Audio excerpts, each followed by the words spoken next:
തൃശ്ശൂരിലെ പദയാത്രയുടെ വിശേഷങ്ങളിൽ നിന്ന് നമ്മൾ നേരെ എത്തുന്നത് ആലപ്പുഴയിൽ ഇന്ന് നടക്കാനിരിക്കുന്ന കേരള പദയാത്ര വിശേഷങ്ങളിലേക്കാണ്. അമ്പലപ്പുഴ ക്ഷേത്ര ദർശനത്തോടെയാണ് ഇന്ന് പരിപാടികൾ ആരംഭിക്കുന്നത്.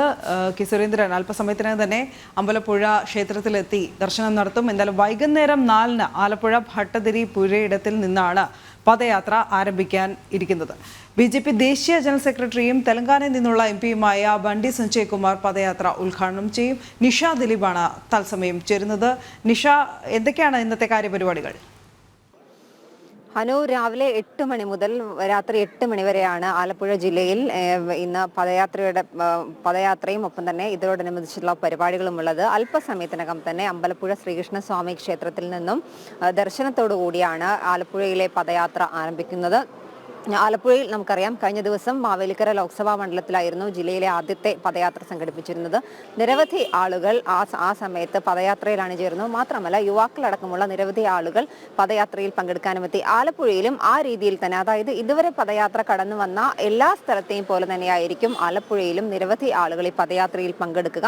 ഇന്നത്തെ പരിപാടികൾ അമ്പലപ്പുഴ ശ്രീകൃഷ്ണസ്വാമി ക്ഷേത്രത്തിൽ അല്പസമയത്തിനകം തന്നെ NDA ചെയർമാൻ കെ സുരേന്ദ്രനെത്തും. ഇവിടെ നിന്നാണ് ഇന്നത്തെ ആലപ്പുഴയിലെ പരിപാടികൾ ആരംഭിക്കുന്നത്. അതിനുശേഷം അടിയന്തരാവസ്ഥയിലെ സമര പോരാളി PG വേലായുധൻ നായരുടെ അമ്പലപ്പുഴയിലെ വസതിയിലെത്തി അദ്ദേഹത്തെ സന്ദർശിക്കും. അതിനുശേഷം ധീവരസഭ സംസ്ഥാന ജനറൽ സെക്രട്ടറി V ദിനകരന്റെ വീട്ടിലെത്തി അദ്ദേഹത്തെ കാണുന്നുണ്ട്. ഒപ്പം പിന്നീട് 9:30 നമുക്കറിയാം, അയോധ്യയുടെ ചരിത്രത്തിൽ തന്നെ അവിസ്മരണീയമായ നാമമായ KK നായരുടെ സഹോദര പുത്രൻ ആലപ്പുഴയിലാണുള്ളത്. അദ്ദേഹത്തിന്റെ വീട്ടിൽ പോയി അദ്ദേഹത്തെ കാണുന്നുണ്ട്.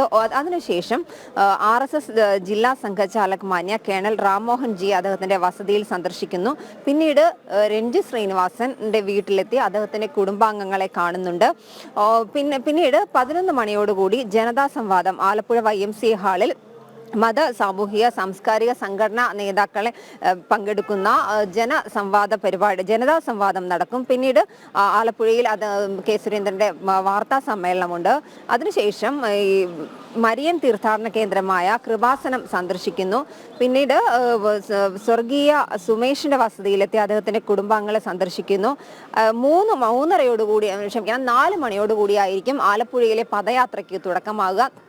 ആലപ്പുഴ ഭട്ടതിരി പുരയിടത്തിൽ നിന്നും കൊമ്മാടി വരെ ഏതാണ്ട് 4 കിലോമീറ്ററോളം ദൂരമാണ് പദയാത്ര സഞ്ചരിക്കുന്നത്. ആയിരക്കണക്കിന് പ്രവർത്തകർ ഈ പദയാത്രയിൽ അണിനിരക്കും. ഒപ്പം തന്നെ ആലപ്പുഴയിൽ ഇന്ന് 1000-ലധികം പേർ BJPയിൽ അംഗത്വം സ്വീകരിക്കുന്നുണ്ട്. ഇവരെല്ലാവരെയും തന്നെ സ്വീകരിക്കുക സംസ്ഥാന അധ്യക്ഷനായിരിക്കും. എന്തായാലും ഈ 1000-ഓളം പേർ BJPയിൽ അംഗത്വം സ്വീകരിക്കുന്ന ഒരു ചടങ്ങ് എന്ന് പറയുന്നത് വളരെ വിപുലമായ ചടങ്ങ് തന്നെയാണ്. കഴിഞ്ഞ ദിവസങ്ങളിലെല്ലാം പദയാത്ര പോയ ഇടങ്ങളിലും ഇതുപോലെ തന്നെ BJPയിലേക്ക് അംഗത്വം എടുത്ത് നിരവധി ആളുകൾ എത്തിയിരുന്നു. എന്തായാലും അത്തരത്തിൽ തന്നെ ഒരു വലിയ ഒഴുക്ക് തന്നെയാണ് ആലപ്പുഴയിൽ BJPയിലേക്ക് ഉണ്ടായിരിക്കുന്നത്. എന്തായാലും വലിയ വിപുലമായ ഒരുക്കങ്ങളെല്ലാം തന്നെ പൂർത്തിയായി. അല്പസമയത്തിനകം തന്നെ അമ്പലപ്പുഴ ശ്രീകൃഷ്ണസ്വാമി ക്ഷേത്രത്തിൽ ദർശനത്തോടുകൂടി കെ സുരേന്ദ്രൻ നയിക്കുന്ന പദയാത്ര ആലപ്പുഴ ലോക്സഭാ മണ്ഡലത്തിൽ ആരംഭിക്കും. നിഷ, ഈ പദയാത്ര കാസർഗോഡ് നിന്ന് ആരംഭിച്ചത് മുതൽ നമുക്കറിയാം വലിയ ജനപിന്തുണയാണ് ലഭിക്കുന്നത്. നിരവധി പേരാണ് BJPയിലേക്ക് പ്രാഥമിക അംഗത്വം എടുക്കാൻ തന്നെ മുന്നിട്ട് എത്തിയതെന്നാണ്. അതിൽ വിവിധ പാർട്ടികളിൽ നിന്നുള്ളവരുണ്ട്, സാധാരണക്കാരുണ്ട്. അങ്ങനെ നിരവധി പേർക്ക് BJP അംഗത്വം കൂടി നൽകുന്ന ഒരു കാഴ്ച നമ്മൾ ഈ പദയാത്രയിലുടനീളം കാണുകയുണ്ടായി. ഇത് ഈ വരുന്ന ലോക്സഭാ തെരഞ്ഞെടുപ്പിനെ എങ്ങനെ സ്വാധീനിക്കും എന്നതുകൂടിയാണ് അറിയേണ്ടത്. കാരണം ഈ പദയാത്ര ആരംഭിച്ച വേളയിൽ കെ സുരേന്ദ്രൻ പറഞ്ഞത് കേരളത്തിൽ വലിയൊരു രാഷ്ട്രീയ മാറ്റം വരാൻ പോവുകയാണ്, അത് ഉറപ്പാണ് എന്നതാണ്. തീർച്ചയായും ആ രാഷ്ട്രീയ മാറ്റം തന്നെയാണ് നമ്മൾ കാണുന്നത്. അതിനുദാഹരണമാണ് ഇത്തരത്തിൽ യുവാക്കളടക്കമുള്ള നിരവധി ആളുകൾ BJPയിലേക്ക് പുതുതായി അംഗത്വം എടുത്ത് ചേരുന്നത്. ആലപ്പുഴയിൽ ഇന്ന് 1000-ഓളം പേരാണ് BJPയിലേക്ക് അംഗത്വം എടുത്ത് വരുന്നത്. ഇതിൽ ഭൂരിഭാഗം പേരും യുവാക്കളാണ് എന്നുള്ളത് തന്നെയാണ് ശ്രദ്ധേയമായ കാര്യം. നമുക്കറിയാം, ലോക്സഭാ തെരഞ്ഞെടുപ്പ് മുന്നോടിയായി കണ്ട് അതിന്റെ ഒരു ആദ്യത്തെ പ്രചരണത്തിന്റെ ആദ്യ പടിയായി വേണം നമുക്ക് ഈ പദയാത്രയെ കാണാൻ. നിരവധി ആളുകൾ കഴിഞ്ഞ ദിവസം ആലപ്പുഴയിലെ ഒരു കാര്യം എടുത്തു പറയുകയാണെങ്കിൽ, കഴിഞ്ഞ ദിവസം മാവേലിക്കര ലോക്സഭാ മണ്ഡലത്തിൽ പദയാത്രയുടെ ദിവസം, അതായത് 8-ാം തീയതി, അന്ന് ഈ കഴിഞ്ഞ ദിവസങ്ങളിലൊക്കെ നമ്മളൊരു വാർത്ത ചെയ്തിരുന്നു. CPM-ന്റെ കാവാലത്തെ മുൻ പഞ്ചായത്ത് അംഗവും ഒപ്പം തന്നെ വർഷങ്ങളായി CPM സന്തത സഹചാരിയുമായ തിലകൻ എന്ന ഒരു വ്യക്തി, അദ്ദേഹം വർഷങ്ങളായി CPM-നൊപ്പം സഞ്ചരിച്ചയാളാണ്. അദ്ദേഹത്തിന്റെ മകളുടെ മരണത്തിൽ ആരോപണ വിധേയനായ യുവാവിനൊപ്പം പാർട്ടി നിന്നു. താൻ വിശ്വസിച്ച പ്രസ്ഥാനം തനിക്കൊപ്പം നിന്നില്ല. അദ്ദേഹവും നീതി തേടിയെത്തിയത് BJP സംസ്ഥാന അധ്യക്ഷൻ K.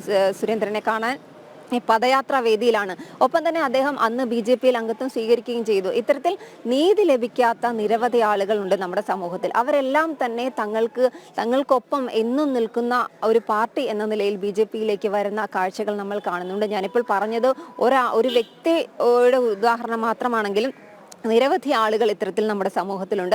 അവരെല്ലാം തന്നെ പുതുതായി BJP-യിലേക്ക് അംഗത്വം എടുത്തു വരുന്ന ഒരു കാഴ്ചയുണ്ട്. ഒപ്പം ഈ പദയാത്ര സഞ്ചരിക്കുന്ന വഴികളിലൊക്കെ തന്നെ നമ്മൾ കണ്ടു യുവാക്കളുടെ ഒരു വലിയ നിര. തീർച്ചയായും യുവാക്കളെ ആകർഷിക്കത്തക്ക രീതിയിൽ തന്നെയാണ് BJP മുന്നോട്ട് പോകുന്നത്. യുവാക്കൾ കൂടുതലായി BJP-യിൽ ചേരാനായി വരുന്നു.